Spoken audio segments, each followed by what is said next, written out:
thank you so much for being here. I'm pleased. I know you will get this right because you're very patient, as you showed on that. Please be patient with me over the next 45 minutes or so. Before we start, I'd like to say a big thank you to everybody at the Youth Sport Institute for their invitation to come and speak today and share some of our experiences with you. To Vincent particularly for all the work he's done. I met Vincent for the first time all the way in Liverpool when he came to one of our conferences, and from the first time I met Vincent I realized how serious he was about trying to make a difference to youth sport in Singapore. So when he invited me to come over, I didn't think about it twice, because I think it's one of the best things we can do really to support youth sport. Now before we start with the actual topic of the presentation, I always like to, I'm a researcher, okay? So I like to do social experiments. So I'm gonna do one with you. I wanna see what you're like in competition, okay? You're all sports people, so I guess you enjoy the thrive of competition a little bit. So I'm gonna ask for Lynette. Would you mind joining me on the stage for a second to demonstrate we're gonna play a little game, okay? And I believe you call it paper, scissors, stone, okay? So we're gonna play a best of 3 game, okay? So I'm gonna put the microphone down. International rules for rock, paper, scissors, okay? Left hand down, right hand ready. Rock, paper, scissors, show. So that will be 1-0 to me, okay? Because scissors, it's paper, and paper, it's rock, or stone, okay? So that will be 1-0. You ready for this? Make a break for you. Okay. Rock, paper, scissors. 1-0. The decider. Okay? Ready?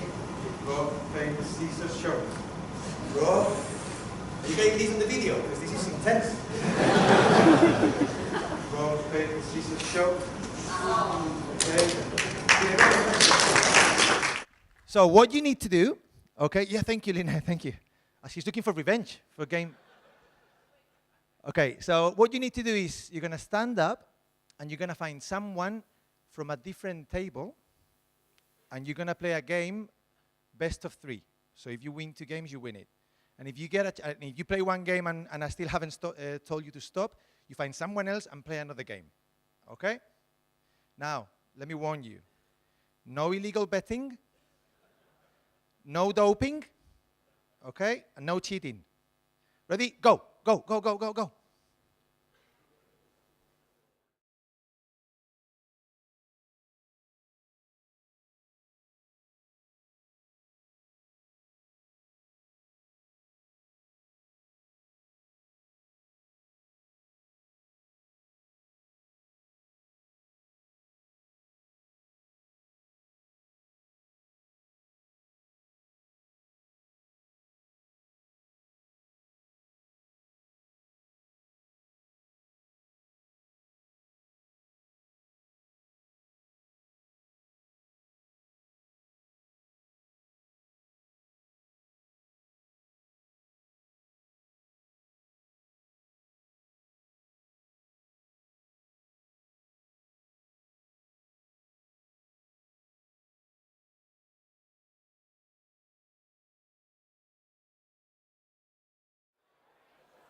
Thirty seconds.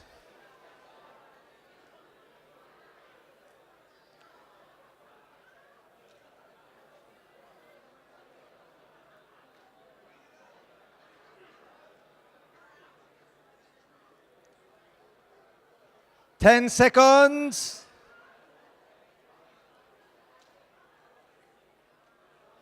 5, 4, 3, 2, 1, and stop. Please go back to your seats.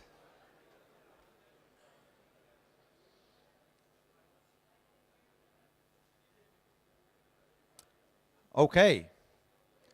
You don't have to go on Mentimeter for this, but did you enjoy that? Okay, why did you enjoy that? Because you won, okay? Why else did you enjoy that? Exciting? Because playing games is exciting, right? So let's just remember that as we go through everything we're going to be talking about today regarding youth coaching. That's why children play sport. It's exciting. They enjoy it. It's a game. It's fun. Okay, let's bear that in mind a little bit. Okay, another thing before I start. I know I'm on the stage. I'm higher up here. Okay, I've got my business shirt with all my logos and everything. But I'm just a coach like you. Okay, I am an active coach. I've been coaching for 22 years now. I coach basketball. So it's my turn to be on the stage today, but tomorrow I'll be down there listening, okay? So one thing, do not take anything I say for granted. Do not accept anything I say at face value. Please think about it. Please challenge me. I'm going to ask you to have a conversation not only with me, but between yourselves as we go through. Make sure that you bear in mind that what I'm going to be showing you today are some best practice principles. But you still have to put those into the context of Singapore, of your school, of your club, okay? You cannot take anything I'm going to say today and think that you're going to be doing this tomorrow exactly the same way that I do it in Manchester in the UK, because this ain't Manchester, okay? So please bear that in mind as we go through it. Okay, so effective youth coaching, the path to success. All right. But before we talk about youth coaching, let's talk about coaching to start with. You know what that is? That is coaching. Okay? Right. 500 years ago, in a small Hungarian town called Kochi, okay, they designed this horse-drawn carriage that became the gold standard for this type of vehicle all over Europe. So much so that everybody in Europe started calling this type of car Kochi. Okay? In English, in England, the word became coach. And what happened was that in the 1800s, okay, in Oxford, at Oxford University, a group of lecturers started to refer themselves as coaches because they felt that their job was to take people from A to B, from where they were now on a learning journey to where they wanted to be. And that, for them, was like putting them on a coach and coaching them to somewhere. So think about that. As coaches, our job is to take people on a journey. But remember, it is their journey. It's not our journey. If we are lucky, we can be the horse, helping them along on the journey. But it is their journey. Please bear that in mind. Now, I always check. Do we have anybody from Hungary in the audience? Did I pronounce that right? Kind of? Kochi. Thank you. There's always a Hungarian in the room. Wherever you go. Okay? Thank you. All right. Second thing that I want to share with you before we go into the whole thing. Please read that quote for me. For me, it's one of the most impactful quotes as a youth coach that you can ever look at. As a coach, you will impact more people in 1 year than most people do in a lifetime. Because particularly young athletes, they look up to you. I mean, I've done research where parents and athletes refer to their coaches as godlike. That's how important you are to them. Okay, so bear that in mind. We've got a lot of responsibility here. Okay, and so what's up? Before I tell you about effective coaching, we need to understand the context of youth coaching. Okay, so let's give you some bits of information here before we start talking about what effective coaching is. First thing, we have gone through thousands of years of evolution, and apparently we are now into a process of devolution. Okay? Because we're becoming less active, we're not eating properly, we're not sleeping enough, okay? We live attached to our mobile devices, okay? And that's what's happening to us. What's happening to children within this context? But there's a few ironies or paradoxes around children. So on the one hand, we complain because children don't play outside anymore, and they don't play enough. But actually, when they do try to play outside, we don't let them. And we wrap them up in bubble wrap because we are overprotective of kids. Okay? If we see a child climbing a tree, we call the fire brigade. There's a child climbing a tree. Please come and get them. Okay? That didn't happen when I was young. Okay? So things are changing. But they're also, on the other extreme, we've got a generation of young people that have been brought up doing guitar on a Monday and a Thursday, hockey on a Tuesday and a Friday, horse riding on a Wednesday and a Saturday, chess on a Monday and a... Children that don't have any time to be children. Okay?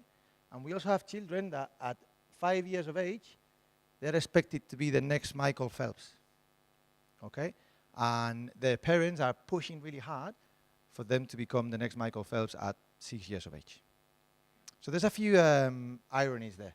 On the one hand, we complain that children don't play enough. And on the other hand, there are some children that haven't got any time to play. Everything is work for them. So Houston, we have a problem. But within that problem, coaching, good coaching, is a big part of that solution.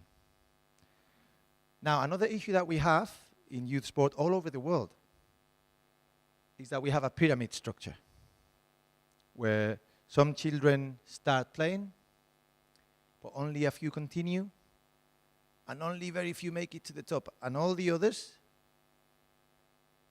drop out. Okay? And I'm sorry, but we can't afford to do that. We can't afford to lose all these little penguins and never see them again in our sport. Yes, they're not all going to be Olympians, but they should all have a right to enjoy physical activity and sport. So what we're proposing is going from a pyramid structure, because that's what it causes really, mass dropout, overtraining, injuries, burnout, teen doping, the fact that young athletes are being commoditized. They become commodities for their coaches and their clubs, and when they don't need them anymore, they drop them. Okay. We are proposing to go into much more of a participation cube rather than a pyramid, where yes, in terms of going all the way to the top, only a few will make it to the top. But some will change sport and carry on playing.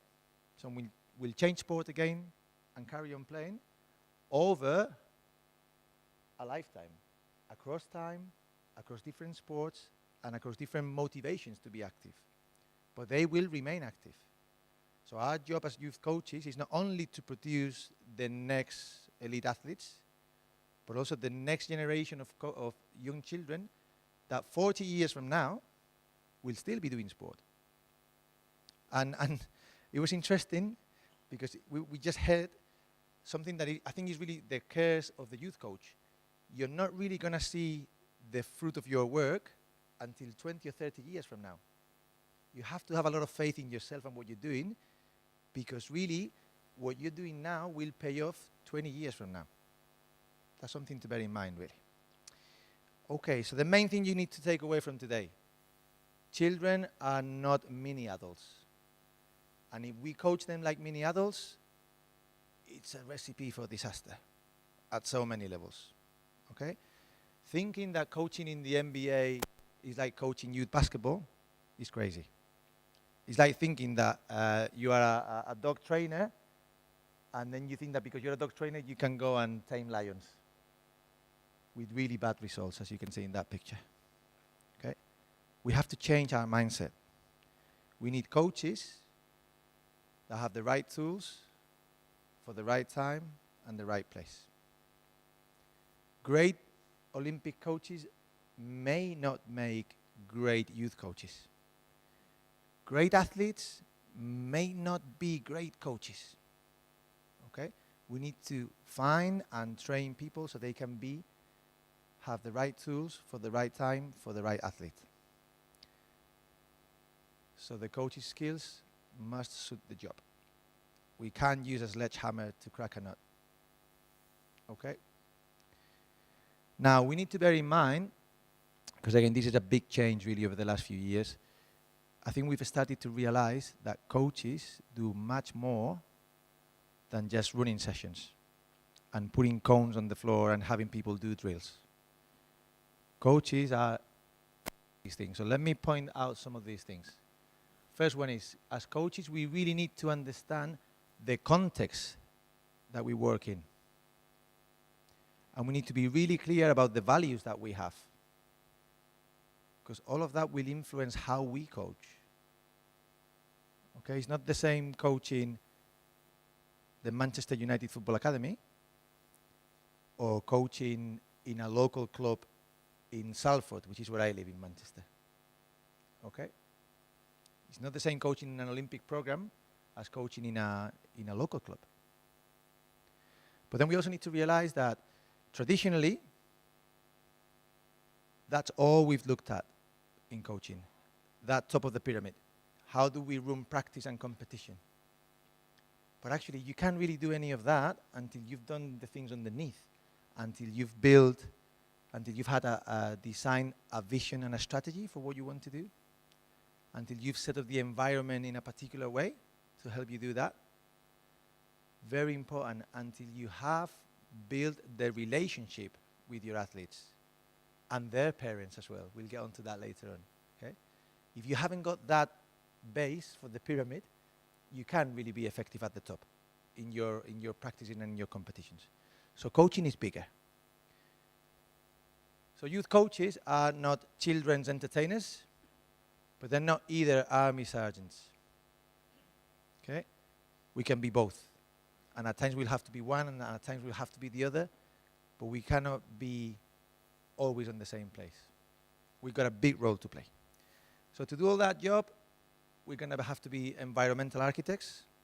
So a coach is an environmental architect. Again, it's not about putting cones on the floor. It's about everything else you do around it. And we're going to need some tools. Okay? So, you're still in the room. I haven't scared you off from coaching for life, telling you that you need to do all these things. That's a good step. I mean, the fact that we lock the doors from the outside is also important. But that's what we do. We do a lot. All I'm trying to say to you here is we are very important.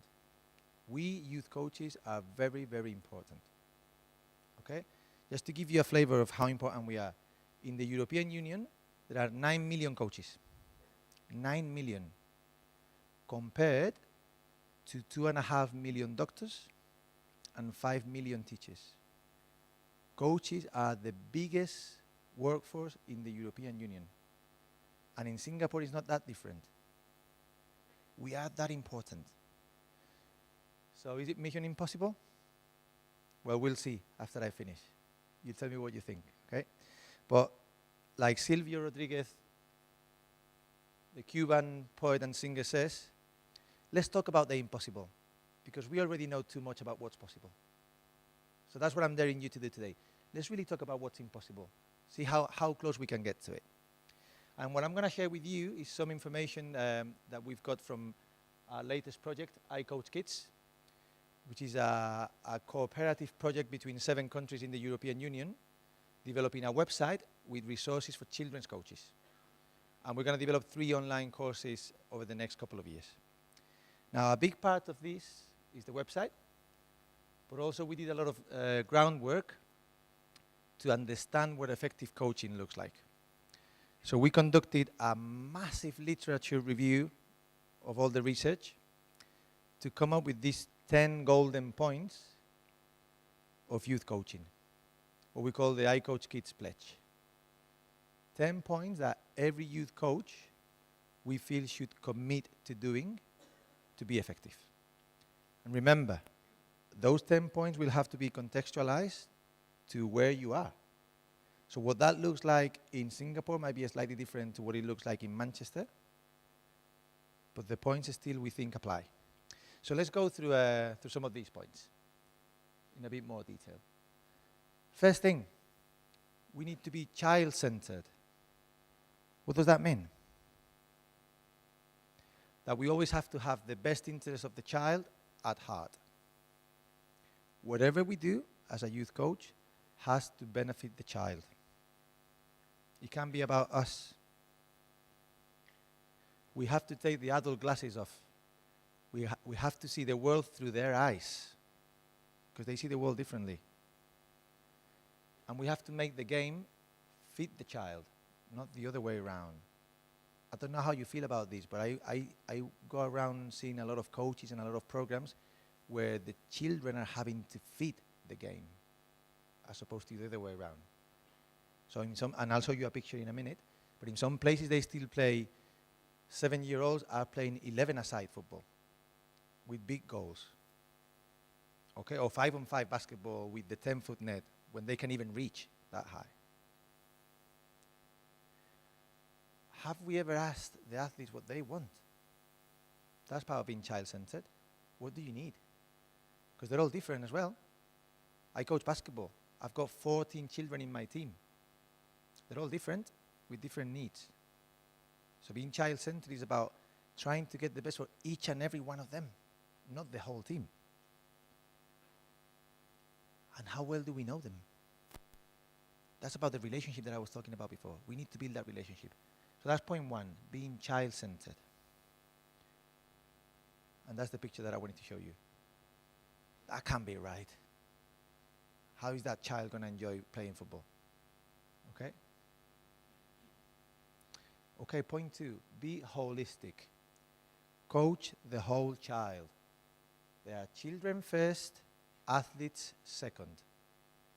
Always. Okay? And for me, that's a non-negotiable. Always. Children first, athletes second. Aim to coach them holistically.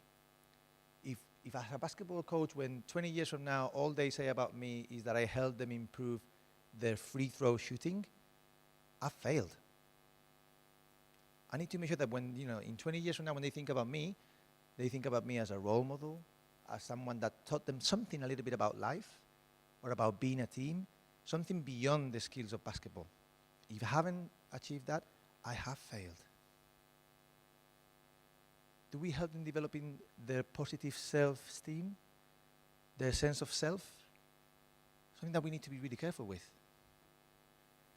And do we ever engage them psychosocially, or is it very transactional? We just go in, coaching, do all these drills, go home. Or do we actually care about them and about their psychosocial development? Something you need to ask yourself, okay? Let me show you that quote. Coach children.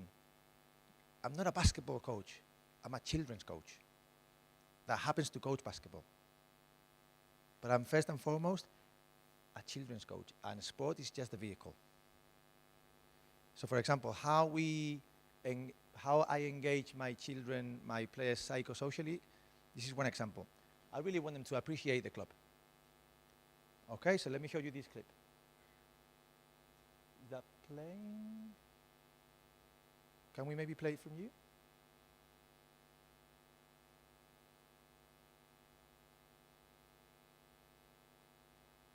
That is a clip, right? It's not a still picture.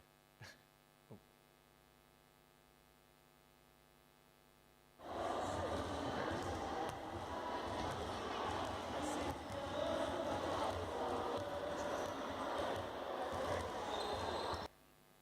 So what do you see there? You see a bunch of 13-year-olds and their parents cleaning the basketball center. We get so much from this. They appreciate the club. They learn what it takes to upkeep it, to keep it in nice condition, and they get to interact with each other, and the parents get to interact with each other. Okay? Third, be inclusive. And this is not just about disability coaching or special needs coaching. You got to be inclusive with all your athletes. Because at the end of the day, every athlete, even if you've got, like I coach basketball with a group of very talented young players. But they all have different levels of ability. And they're all at different stages of development. So I still have to be inclusive of all of them, even though they don't have a disability. It's not just about that. Inclusivity is about everything. Okay? So cater for all levels of ability and motivation. Remove all the barriers. Pay equal attention to all. I'll challenge you to think about that one, because I don't. And this is one thing that I have to constantly keep checking upon myself. Am I paying equal attention to all of them? Because it's so easy to either pay attention to the ones that need it most, or to the better players, or to the ones that you actually get on better with, because you've got a better relationship with them. So check that. And you have to run differentiated sessions. Okay? It's not one size fits all. You have to do different things for different people. Leave no child behind. That's one key thing for me. Bear that in mind. And bear that in mind, all of these things that I'm presenting to you are backed up by research as well. Okay, so it's not just me saying it based on my experience. We know that these things work. Point 4, create fun and safe environments. Listen to this. That's what children want from sport. When you ask them, they never talk about winning or going to the Olympics. They talk about having fun. When you do research in this area, winning and going to the Olympics only come in at place 45 or 46. You've got fun, meeting friends, learning skills, being healthy. That they say that a lot earlier than winning or going to the Olympics. But the one thing, to learn, they need to have fun and feel safe. We know through neuropsychology that the moment we don't feel safe, our brain shuts down and learning stops, because we go into self-protection mode, fight or flight. They need to feel safe. So build a relationship, spend time on that. You know, I don't mind wasting half an hour of training to sit down and talk to them. Because in the long term, and this is one thing, we need to be long term, it pays off. And have safety mechanisms in place, both physically and emotionally. That's what they need from you as a coach, because they look up to you. Remember, you're God to them. Whatever you say and do goes. I love this. Don't let learning get on the way of fun. First fun, then learning, not the other way around. Okay, really important for children. And bear in mind that fun may mean different things for different people. So for some of them, might be just playing games. For some others, they have fun when they are learning and working really hard. So again, cater for everybody. So for example, another example, can you play this one? Of how we incorporate fun into our sessions.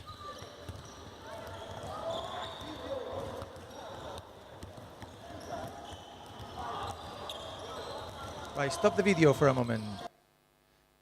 Do you know what bottle flipping is?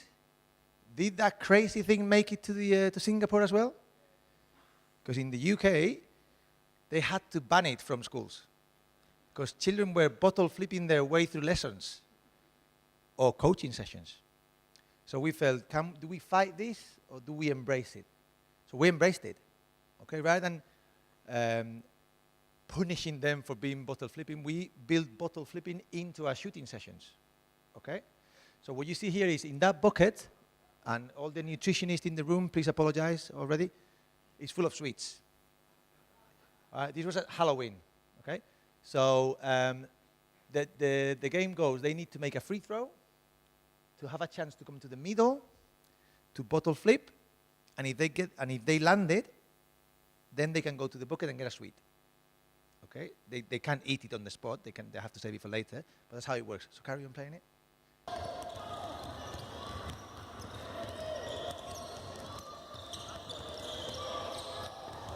All right, he got it. Okay.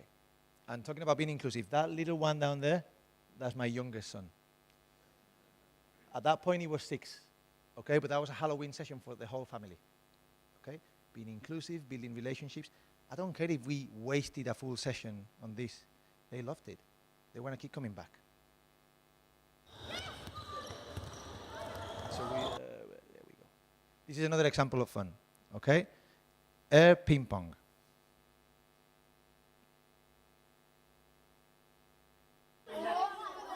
Hands off the table, hands off the table. That's me being really directive.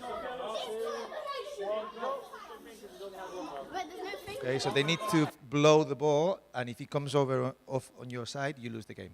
Okay, I was gonna do that with you as well, but I didn't have enough ping pong balls. Okay. Okay, so point 5, or golden rule 5, prioritize their love of sport. Just like that. Fun is a great part of that. Our job is to make sure that, look, in reality, how many of your athletes will ever make it to the Olympics? Not a lot of them. But all of them have a right to become healthy and active adults. And that's a big job that we have in our hands. Okay? We have to guarantee that. So building the love of sport is important. We have to make sure they come back working with young athletes.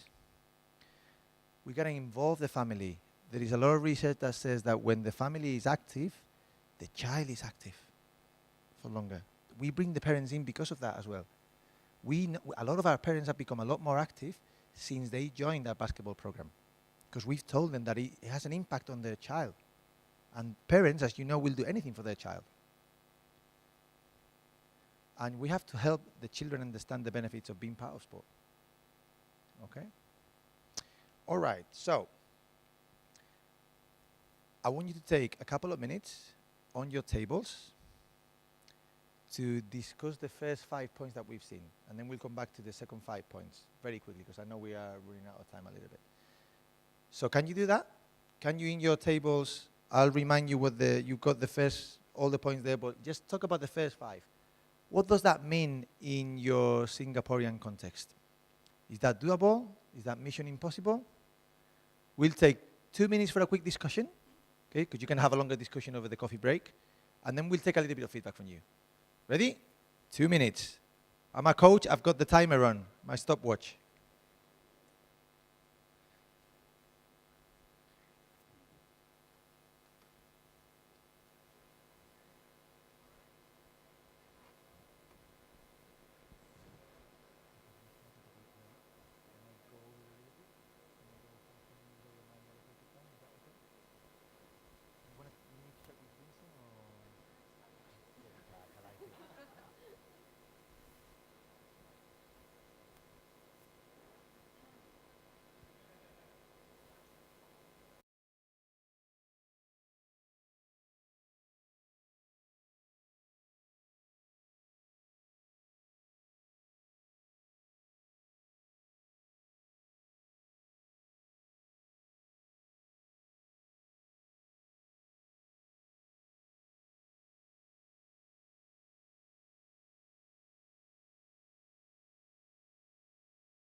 I'm going to have to move you on because we've only got 10 minutes left in this session.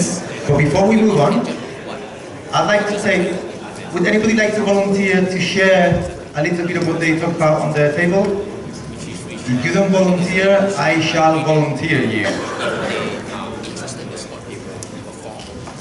Anyone want to share? Alright, I'm going to volunteer this table to share some of the... Can we get a mic to these guys over here? Thank you. Right, so... they're passing the bucket to each other. They're not learning now, but they're panicking. Alright, thank you, sir. Thanks. Please just stand up for me so everybody can see you. Stand up. Yeah, our table, there was one point that was brought up. It starts with the objectives of the doing sport. If the objective is very competitive in nature, then the observation is that the coaches tend to focus more on the children who are doing better. So this is a challenge in terms of getting to be more inclusive. Yeah. So it starts with what is the purpose of doing sport? It is difficult, and I completely appreciate where you're coming from there. Thank you. Because, I mean, like I say, I coach in a performance basketball team, okay? So the children that I coach are hoping to go into the Great Britain basketball team. They're hoping to get scholarships to the US. They're hoping to have a professional career. Okay. Now, for me, the key thing is they're thinking more long term, because even though they want to achieve all of that, that takes time. And I have nothing against competition, and you'll see one of the next points. Well, point number 10 there is use competition in a developmental way. I love competition, but it has to be appropriate for the age and stage of the child. So it is a fine balance, and sometimes it requires cultural change, because in some contexts, that's all people want to know about, the parents, even the kids. Okay, so it's not mission impossible. It's mission difficult. Okay. All right. So let's move on really quickly. Point 6, really important. Okay, I'm going to go through these relatively quickly. Even if we are coaching a specific sport at a younger age, particularly up to 12 years of age, we have to develop foundational movement and game skills. We cannot get bogged down just by the skills of our sport. We have to condition them to learn those more complex skills, building a foundation of basic skills. Okay? Using your sport to develop those skills. Because it leads to lifelong participation. We know that children with better fundamental movement skills are more active in adulthood. We know that actually it leads to increased performance. So if you really want to win medals, they need to have solid fundamentals as well. We know that we can actually coach fundamental movement skills and make it a lot of fun. And there's lots of videos on the internet that you can have a look for this. And we know that the better the foundational skills, the quicker they pick up the sport-specific skills. So investing in fundamental movement skills is really important. 7, here we go, I love this. The parents, okay? What do we do with the parents? Well, I'm sorry to say this, we have to love the parents. Because parents are not the enemy. They are your biggest resource, okay?